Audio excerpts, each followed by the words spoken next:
Gjatë verës së vitit 2023, qeveria shqiptare deklaroi emergjencë mjedisore në zonat bregdetare, duke argumentuar se ndotja e ujrave kërcënonte shëndetin publik dhe turizmin.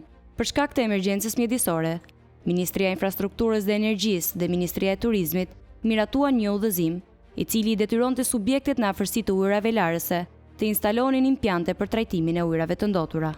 Por, blerja e një impjanti shkon deri në 150.000 euro, duke i vendosur bizneset në një situatë të vështirë. Olsi Nika, drejtori i Eko Albania, shprehet se udhëzimi nuk do të ndihmojë në përmirësimin e ujrave larëse, sepse ndotja nuk kryhet vetëm nga subjektet prandetteve, liçeneve apo lumenjve.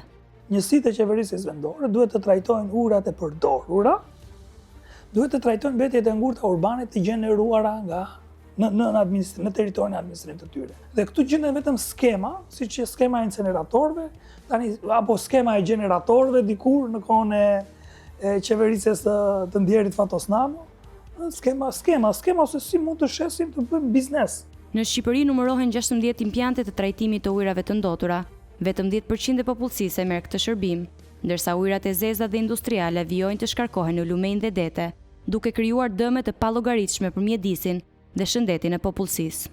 Olsi Nika shprehet se mungesa e burimeve njerëzore bën që shumë prej impjanteve të mos jenë funksionale. Shumë bashki kanë impjante.